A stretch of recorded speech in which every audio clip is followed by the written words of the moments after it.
was with this guy that I was in a relationship with, and I realized that I had $20 in my Apple wallet and I wanted to transfer it to my debit card and I didn't know how. So I said, babe, can you help me put this $20 in my account? He was like, no. I was like, what the fuck? Why the fuck he just clutched his pearls like that and said no? So I'm like, he thinks I just asked him to put $20 in my account. And if you're my man, why the fuck are you terrified if I'm asking you for $20? Immediately when he heard $20 in my account, all of the stereotypes about how women are just using you for money and whatever came flushing to the forefront of his mind. He was like, this is it. This is the moment. She's exposing herself as the gold digger that she truly is. Later, this man revealed to me that he observed the way I was treated by my family who I was staying with at the time, and how every time I came home, they had cookies waiting for me. And he was like, I see that you're very spoiled by your family. And I was worried that that same treatment would be expected of me. You see that I'm in a loving environment where I'm being appreciated and cherished. And you want to take me out of that environment to give me nothing in exchange, but you're worried that I'm a user. A man will go for a woman with dissimilar lifestyle, dissimilar fundamentals and ideas about money, dissimilar thoughts and opinions, just completely opposite from him, and feel as though he has the right to coax her out of a lifestyle that she is currently maintaining in exchange for nothing, and then to tell her it's because he doesn't want to be used. I think it's sadistic, I think it's egregiously and insidiously narcissistic, and it's the top of the line gaslighting. So it didn't work out. Clearly I left him. He told me he didn't want to give me money or buy me things because he didn't want me to become dependent on him. Okay, well, I can't do that if I did. If I'm not around. If I leave.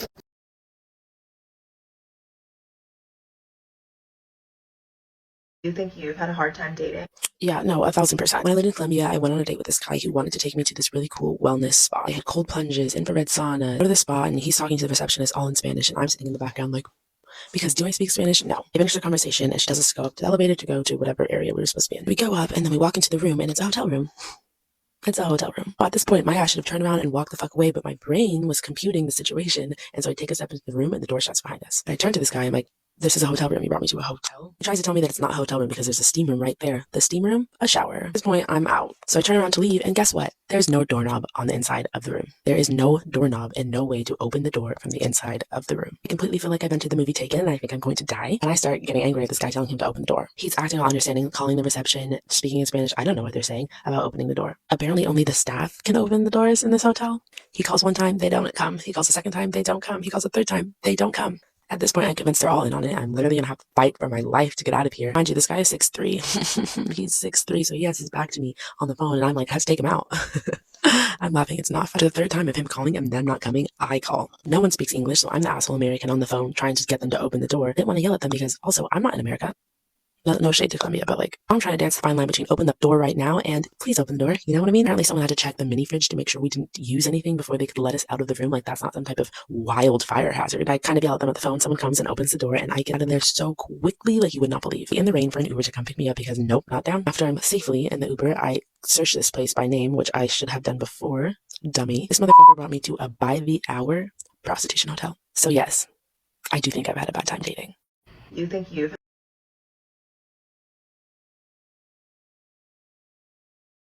time dating?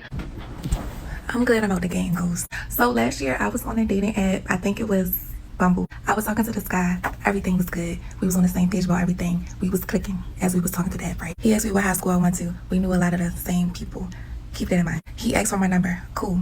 He texts me. He says, I'm not really a texter. Can I call you? Cool. I'm not a texter either. As soon as we get on the phone, things are immediately different from when we were messaging on the app, because he just talked about himself the entire time. Don't you know people who think their life is so amazing and think that they are so amazing, but they won't even let you get a word in? And it's like, dang, I'm pretty cool too. Like, you don't care about that. But he's yapping. He's telling me where his mom works at, where his grandma retired from, his first couple dogs in his childhood.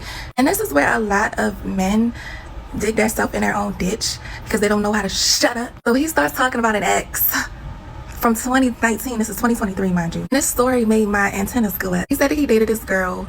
They were long distance. He lived in Maryland and she lives in North Carolina. So he would always come and visit her, and of course he would get a hotel, but she was like 27 or 28. She was pushing 30, and she lived with her parents, and her parents would not let her stay the night in the hotel. He did not like this. He would constantly talk to her about it, like, you need to move out. I don't like, you're grown. Why do you need your parents' approval to stay in a hotel? The girl goes back and tells her dad what he said. Her dad proceeds to text him and says, I don't appreciate what you said to my daughter and how I run my household. This is how I run my household, and she's not spending the night. Tell me why he says The first thing that came to my mind was to send her father a video of her giving me slip.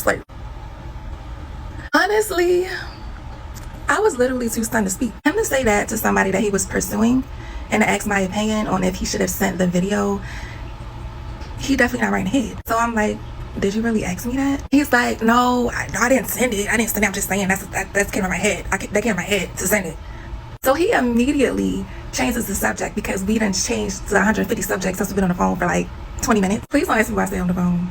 I think I was doing it for the plot. So going back to high school, he know a lot of people that I went to high school with because he played baseball with them on a baseball team. Well, he knew girls that played softball. So he asked me if I knew this particular girl. Just say her name was Angel. I'm like, oh yeah, I know Angel. Like, and we even talk to this day. Like, she's a nurse, I'm a social worker. We have a lot of the same clients. So he's like, yeah, she used to like me.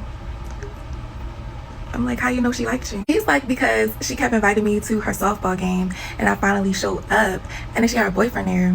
But it was weird that she invited me and her boyfriend was there, but I look better than him. Mind you, he was 32. 32, talking like he was 12. At this point, I said it was time to get off the phone. I was tired. Little did he know I was not tired. I was getting my fingers ready to block him. Y'all, please tell me if I'm wrong. The way I'm thinking, I feel like he was already out of his mind. So if I would have told him like, oh, I don't think this is going to work, I feel like what happened in the end was going to happen regardless. So I blocked them and I'm like, dodge that bullet. Little did I know the bullet followed me. Next day, everything was cool. The following day, I started getting all these text-free, 5 to 7 times a day, a different number was texting me saying, why did you block me? He had to be making hella text-free accounts, text now accounts. It was ridiculous. I wasn't responding. I was blocking the numbers. He just kept on going. Every day a different number was texting me. Then at one point he was sending D-pics. It got to the point where I was emailing text now and text free with this man's name and number saying this person is not using your platform for good. And they're like, yeah, we see it. We're going to block him. You won't get any more messages from him. But they wouldn't stop because he was using Google numbers. He was using all types of numbers. It was crazy. So this literally went on from June to around Thanksgiving because the last text he sent me was Happy Thanksgiving. So I changed my number. And I was so sad because I had that number ever since I was in freaking high school. He also found me on TikTok. One time I logged back into Snapchat after like years and then I saw that he sent me a friend request. It was crazy. I won't say don't online date because I met my current man off of dating app and things are going really good. But you just need to be mindful and do background searches. And I'm just happy I didn't get to the point where I went out with him in person. Like, I never met him a day in my life and I'm so happy.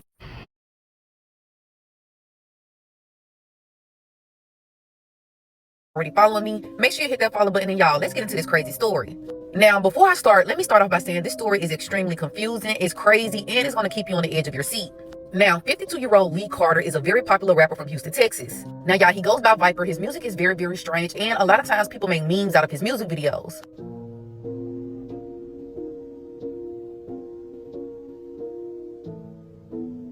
Now, back in April of this year, police received a strange call that something was going on at the home of Lee Carter.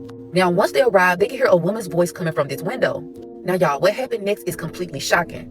Just standing at my door, a gal comes crawling out that window just there with the boards over it, just clawing her way out, pregnant, 8 months. So a woman who's about 8 months pregnant, she comes crawling out of the window of Lee Carter's home. Now, police have not released the name of this woman or her identity, but what she would tell police is completely crazy. Now, she said about 4 to 5 years ago, she was panhandling. She's saying that Lee Carter, which is Viper, he came up to her and offered her $1. So after giving her that $1, he left, but then he came back and asked her, did she need more help? And this woman is saying she was like, yeah, because she really did need help. She's saying that Lee then told her to get in the car, in which she did because she's thinking he's about to help her. Now, after getting into this man's car, he then drove her to his home where he locked her in a garage for 4 to 5 years. So he locked her into this garage. He locked it from the outside so she couldn't get out. And she's saying he will assault her and force her to take narcotics. This is where the story gets even more crazier.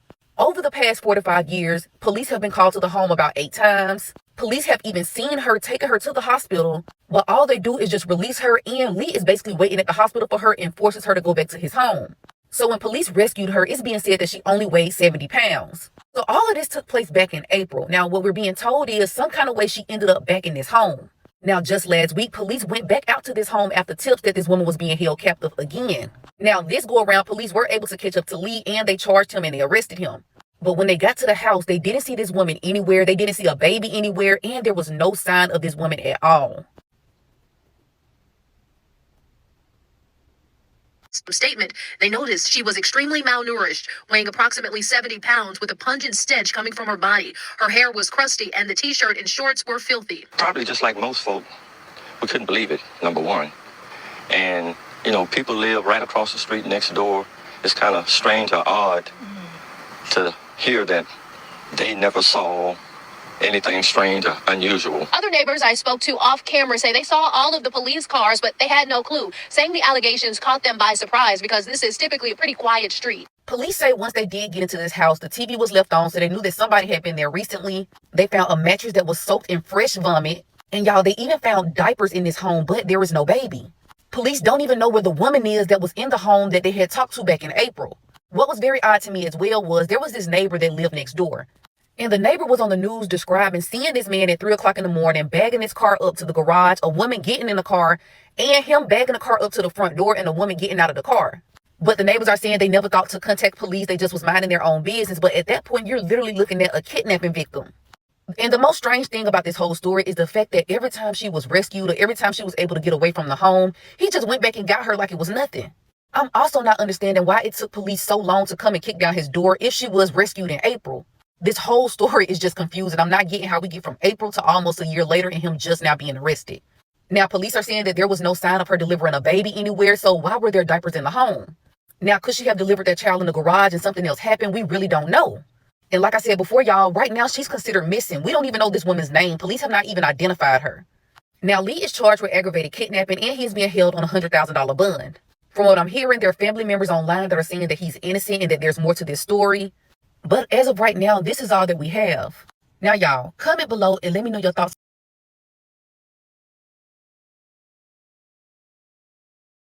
Okay, so I need to speak to the person who said if you want a man to leave you alone to ask him for some money.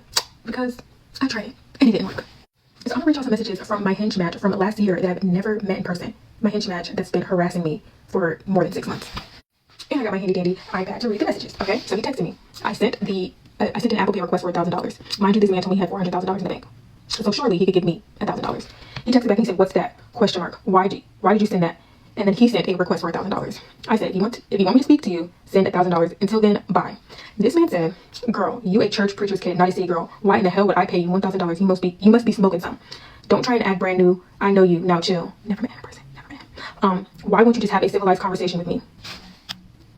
I did not text back. The next day, he called me twice. I know what you're thinking. Why don't you just block him? I tried that. And the man called me on at least 12 different text plus text free text now numbers.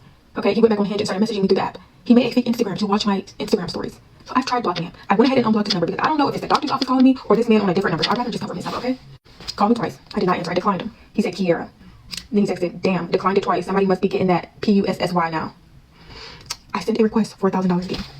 He said, and I quote, "Okay, and pay for PUSSY. I'm not going to say the word because I don't want to get flagged. Stop trying to sell that preacher's kid. I've been in the hospital a week and needed and wanted you and want you to be a part with me, or I want you to," I don't know what the man tried to say. I think he tried to say, "I want you to be there for me." And he said, "Since you're a child of God, do you charge for that also? Because God didn't and don't." Not this man trying to weaponize my religion. Last time I checked, this man, I'm not even his business. But, sir, so I texted back and I said, "You ain't never met me in person. You do not need me."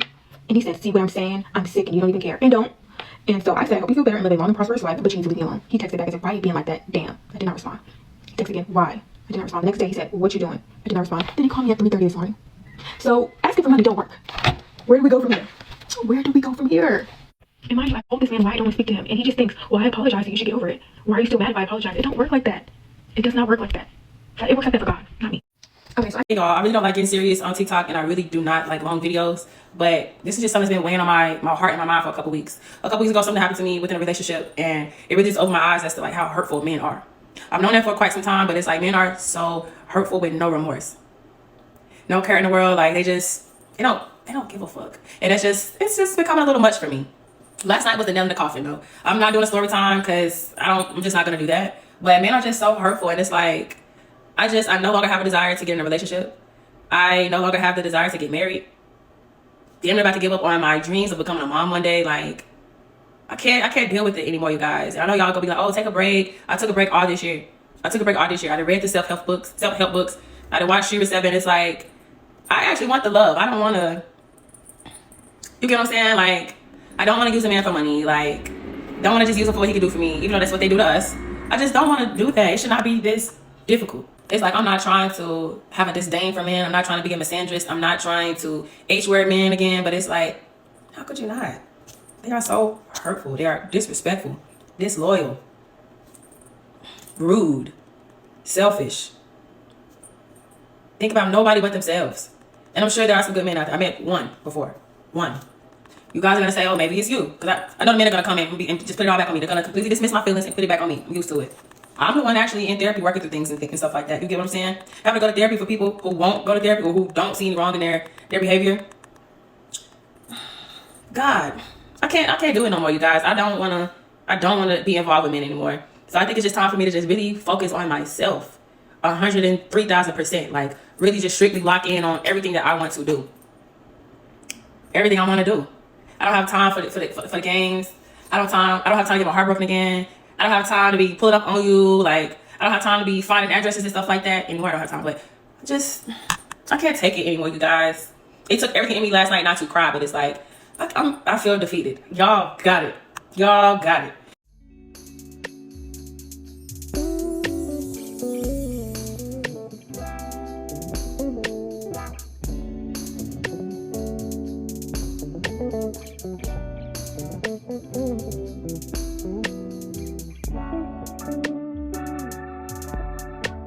Thank you.